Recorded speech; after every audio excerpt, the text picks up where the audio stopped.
and welcome to Safe Haven Sanctuary. My name is Samantha, and thank you so much for joining me on today's episode. So in today's episode, we are going to talk about why having high standards is so important to your self-worth and in your relationships. So come join me and let's have a great discussion.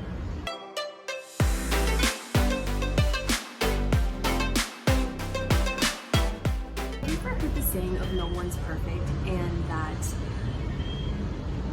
we have to accept people for who they are. And although there is some truth, some extent to that truth, also we want to really make sure that we are not settling for less. And oftentimes we are. Oftentimes we are settling for less because there's so many deep-rooted issues that come with why we settle for less. Some issues can be, maybe we think we can't do better, okay, and that's linked to our lack of self-worth. Also, the second reason why we don't always allow people to meet our standards is, the emotions that have such power over us, that we feel so desperate that we're unable to leave, or we're unable to wait and look for another friendship, another relationship that is fulfilling to us.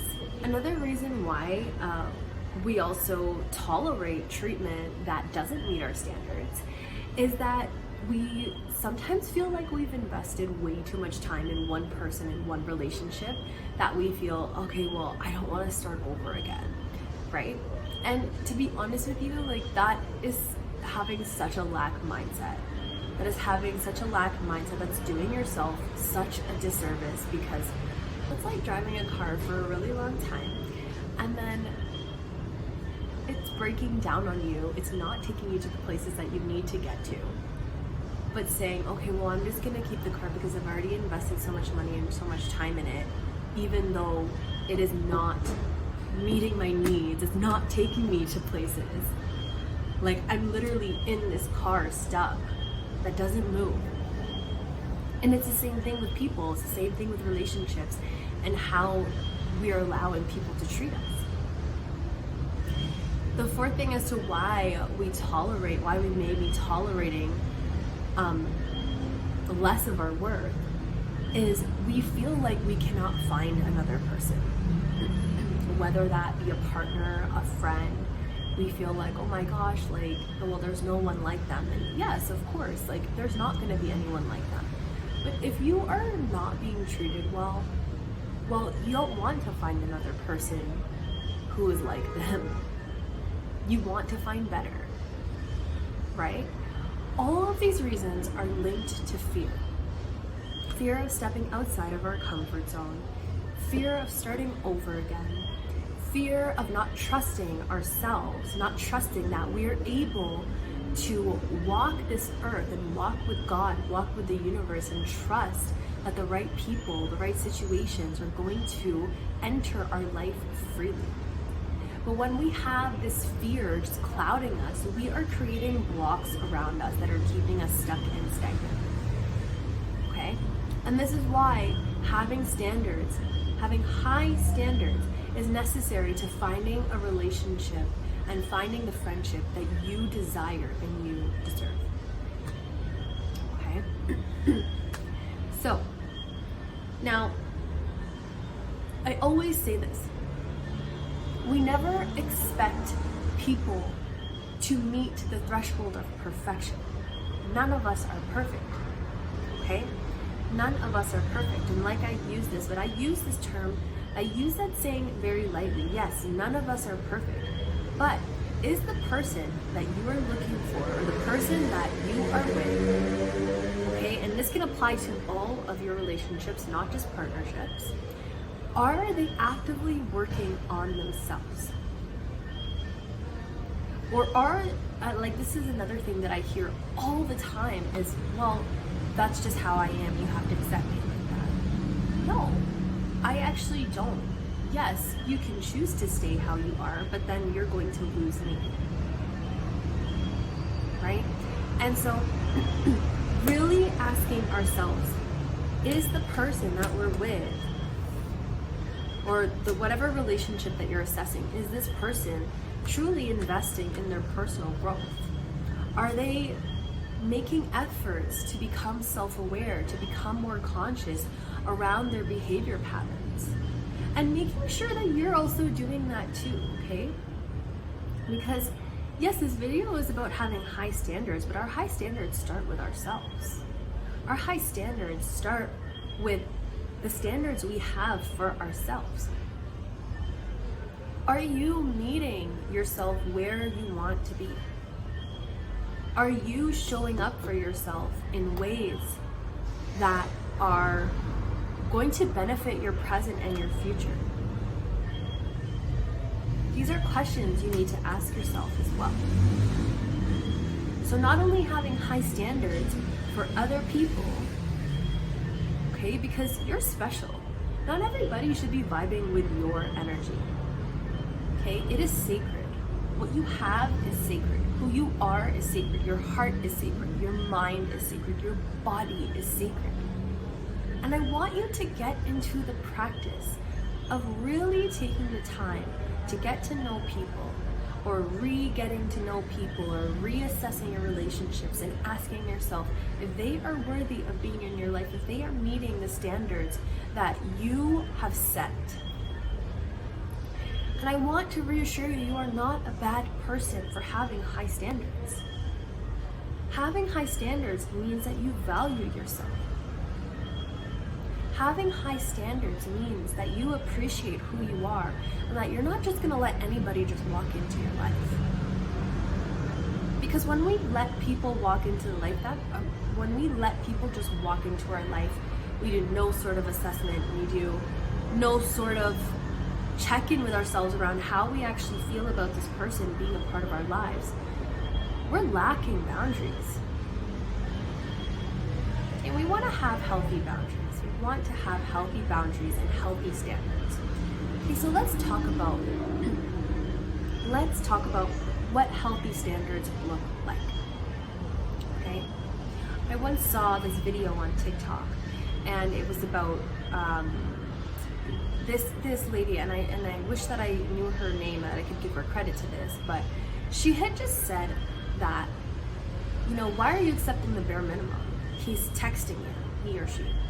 Okay, they're texting you. Okay, they're taking you out on a date. Okay, they're talking to you. These are bare minimums, right? And although these are great foundation pieces, right? Like, what is it aside from the bare minimum of text messaging, of calling, of seeing you, of meeting you in person, of communicating with you? What is it that you need? And I can't tell you that. My standards may look different from yours. But I am going to go into healthy standards, what I believe are healthy standards, and maybe this can be, you know, an example for you to use. Okay, so if we are talking specifically about partnerships, what I believe to be a healthy partnership, okay, is having that trust, comprehension, communication, and just transparency from the beginning. You know, this year I spent some time dating, and I was in this frame of mind where, you know, oh, like, this person doesn't owe me anything. And yes, like, that is true. Nobody owes me anything. However, I am a beautiful person who deserves respect. Okay? I'm a beautiful person that deserves honesty.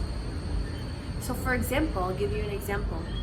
I had met this, what I thought, sorry, let me reframe that. I had met a man, and he seemed to be very nice, and I'm sure that he is. And we had been text messaging, and he had said that he wanted to take some time to get to know me. So I took the initiative instead of waiting for him to ask him out. And I was concrete and clear. Hey, I'm free on Friday. Are you available at this time? And his response was, yes, I should be. So I said, okay. And then Friday comes along and I don't hear from him. And so I said, okay, I'm the one who made the plans. Let me just clarify if we are still on tonight. Okay? So I did. I took the time and said, hey, are we still on for tonight? Just let me know. Okay? He then took an entire day to respond back to me,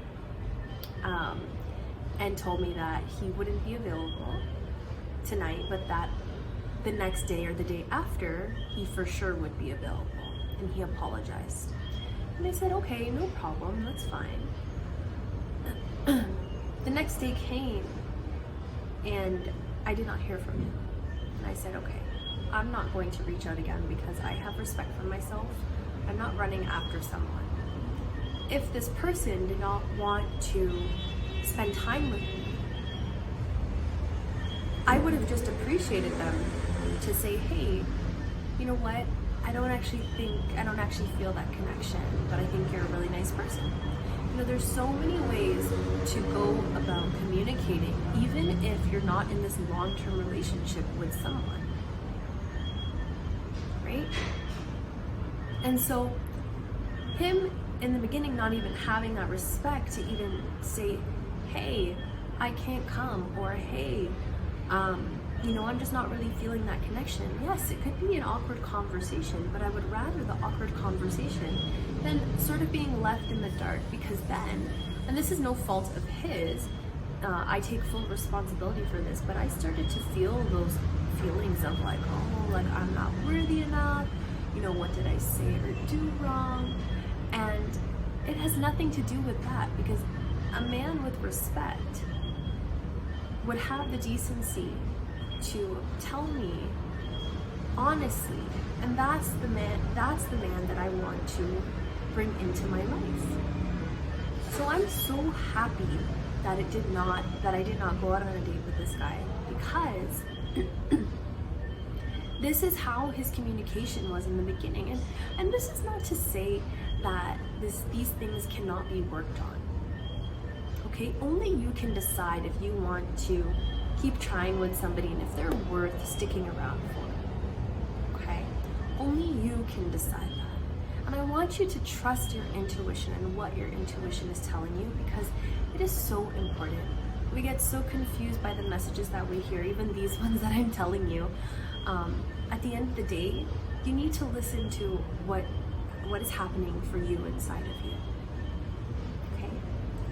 So that's an example of what a healthy standard would be. A healthy standard is respect, is transparency. Okay? And that's not just for new people that you meet, it's for everybody in your life. Respect, transparency, kindness, right? Another standard that I really like to talk about, and this is something that I sort of struggle with, is I'm the type of person who, I like to be in communication with the person that I like, okay? And I have done a lot of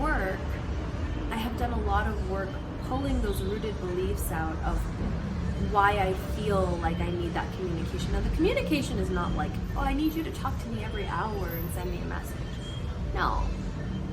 The communication is, maybe a phone call during the day, or maybe sending a few texts during the day, right? Just to let me know that you're thinking about me, or that you're still there. Right? But we may not always, again, everybody's different. Some people may not need that. And I've actually also been in relationships where I have felt so extremely secure that we could not talk for the whole day. We could say hello, good morning. We could not talk for the whole day because we're both at work, we're both busy. And then we regroup at night. Okay, and so that, like again, like that's a healthy thing to have in a relationship. And maybe this is a conversation that needs to be had because everybody has different communication styles. Everyone has different attachment styles as well too, right? So getting really clear with, the partner that you're looking for, the partner that you're with, like what you both need and how you can meet each other halfway or full way by still maintaining your boundaries and what you need in order to take care of yourself. It really all comes down to talking about things. It all comes down to talking about things and having that clear communication, not just the clear communication, because we can communicate, but having that understanding. Having the understanding of, okay, this is sort of where this is coming from my partner, and they need this. Can I give this to them? If that's a no, what's another option? How can we work through that? Okay. Again, these things can be so very simple to implement. It's just the maintenance of it. Have you ever noticed if you're in a relationship with somebody, you tell them, hey, this and this has bothered me. I'd really appreciate it if we could, work through this, or if you could stop doing this. And then maybe they stop for a little while. Or maybe you tell them the opposite, oh, well, I need more of this. And maybe they do that for a little while. And then they sort of revert back to, how it was before. Right? And so this is something to pay attention to when you are looking at your standards. Now, there's a difference between repeated behavior, which becomes a part of someone's personality, and then there's a difference where people make mistakes. People may need reminders, little nudges, like, hey, remember I told you I didn't really like this and you sort of did it again? But if this becomes a habit, if this becomes something that is so constant in a relationship that you have to keep reminding them. And when I say, like, and there's certain things too, like, I know for me, I don't want to have to remind somebody to wish me a good morning in the morning. Like, I know how I feel about people when I'm in a relationship with them. Like, they're the first thing that I wake up and think about in the morning, and I thank God for them as soon as I wake up. I know that I need that from someone, right? Now, this is something that somebody can learn too. Again, like, there's so many things that can be learned that can become a habit. Okay, but this, again, we have to look at if people are willing to want to do this. If people are willing to meet you at your standards. And it's not a bad thing. Again, like, we don't want to change the core of who people are. We don't want to mold somebody into who we want them to be, right? But we do want to express what we need and how we feel and have that safe space for it. Which brings me to my next standard.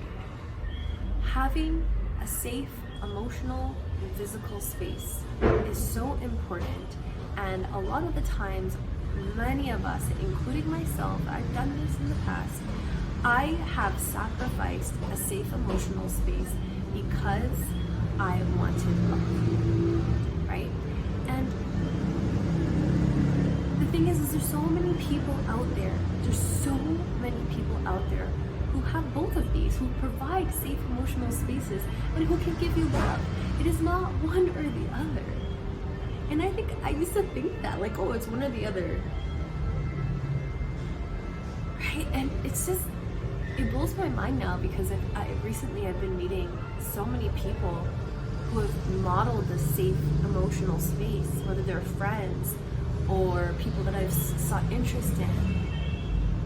And I've seen, like, wow, this is a really healthy-minded person who's able to provide emotional safety and who's able to show love. I didn't think that those two things existed in one person.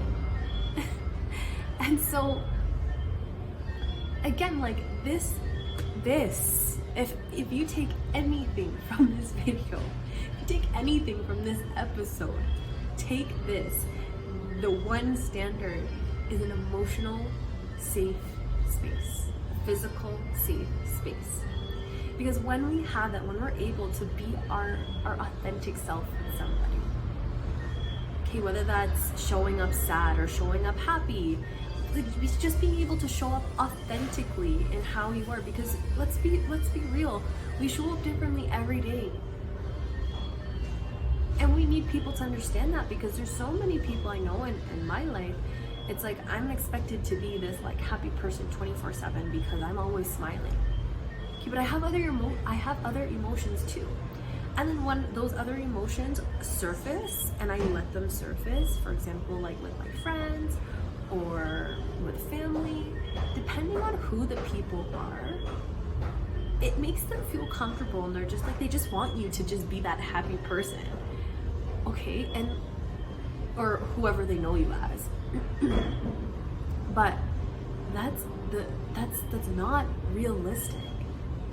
We're showing up differently every day, and we deserve to be loved based on how we show up, as long as we're not taking our shit out on people, as long as we're not projecting our shit onto people. But if you have an emotion that surfaces and you just need space for it, you should be able, like, this should be your one standard in every relationship, every friendship, that you're able to show up as you are. Right? Because it's not necessarily how you show up, like, it's not necessarily how you show up. If you show up happy or sad, it's your presence that's valued. And the people who love you will just want you there anyway, like, regardless if you're happy, sad, or angry. And I mean, to a certain extent, like, sometimes it's really hard to be around, negative people all the time. That is different, but I'm just saying that if there's stuff happening for you and you need to just show up as who you are, that standard should be, like, it should just be number one. 100%. It should just be number one. So another healthy standard that I'd like to talk about is also giving the space for people to have their own identity and their own autonomy. Like, oftentimes when we get into a relationship, there's that expectation of, well, we have to do everything together, and we have to do this, we have to do that. And there's nothing wrong with that, but also healthy relationships need space. Healthy relationships need space to grow. They need space to discover yourself, because we're constantly changing every single day. And so having that space apart, and I'm not talking about like that space when you're at work, I mean like taking conscious and intentional space away from each other, having different, like, having outside relationships, not outside relationships, but friendships, you know, doing things with your friends, doing things on your own. I know for myself, I need a partner who's gonna understand that sometimes, a lot of times, I can be very overstimulated by a lot of conversation, depending on what the conversation is about and who it's with. So if we are at like a social gathering, and I'm feeling overstimulated, like, I'm gonna have to let my partner know, hey, like, I'm feeling overstimulated, I need to go. And they can have the choice to stay or to come with me. Okay, but not only with that, it's like having that time away from each other to have your own life too. You know, we're like, it's great, it's so beautiful. I think it's so beautiful to merge lives together. Like, I want that. I want that in a marriage. But I also know that I am a separate identity from my partner, and I'm a separate identity from my marriage. That I have the space to be Samantha, just like Samantha. And then I have space to be Samantha the girlfriend, or the wife, or the partner, and Samantha the friend, Samantha the life coach, the counselor, Samantha the yoga instructor. Right? And taking that time away to recharge and rejuvenate, it's not a bad thing. It's really not a bad thing. It's necessary in order to be able to fill your cup and to give more into your relationships. Yes. So again, another healthy standard is somebody who respects your boundaries, someone who respects your individuality and your independence, right? Because I've been in relationships where that's been wanted to take that, because I'm so independent, that it's been wanted to take away from me because of the intimidation, right? But somebody who's secure with themselves, or somebody who wants to be secure with themselves and is maybe able to notice this, like, hey, this is what comes up for me, I'm really trying to work through it. You know, when people are transparent like that too, where they're able to identify their, I don't want to say flaws, but where they're able to identify things that they want to work on, and they're open and honest about it, you know, we really got to give people a chance and honor their honesty. Okay. So these are just a few things that I've spoken about in regards to having high standards in order to finding a relationship or a friendship that's healthy and fulfilling to you. This is just the bare scratch on the surface, okay? And I want you to really just take a moment, grab your journal, and write down your list of standards. Every single standard that you have, writing down those standards onto a list, and then reassessing that list and asking what your negotiables and your non-negotiables are. This is going to help you in friendships, it's going to help you in relationships, you're going to have something to refer to, and you are going to feel so much more free, because you've now put it out into the universe. You've now communicated to God, this is what I want, this is what I need. These are some things that I'm willing to work through, or these are some things that I'm not willing to work through. These are non-negotiables, and I need this person to have this and be rooted into this already. And there's nothing wrong with that. There's nothing wrong with that. And you know what? If it takes you a little bit more time to find the people who are meant for you, to find your tribe, let me tell you that it's worth the wait. It is worth the wait to find people who are in alignment with what you deserve. Okay, so this is your message, that having high standards is not a bad thing. That is necessary in order for you to call in the things that you want for your life. That you are deserving of these standards that you set for yourself and for others. I hope that this video has resonated with you. I hope that you find your tribe, and I know that you will. Please don't give up your faith. Keep calling it in. Keep honoring your boundaries. Keep honoring yourself and honoring what you need. You are so worth it, my love. You are, every ounce of you. Thank you so much. If you feel called to work with me, you can head on over to my website at www.samanthasafehavensanctuary.com, or you can follow me on Instagram at safehavensanctuary_. Please remember to like and comment this video and hit that subscribe button. From my heart to yours, I love you, and thank Thank you for tuning in. Have a beautiful rest of your day or night, whatever time you're watching this, and my heart is with you. Bye.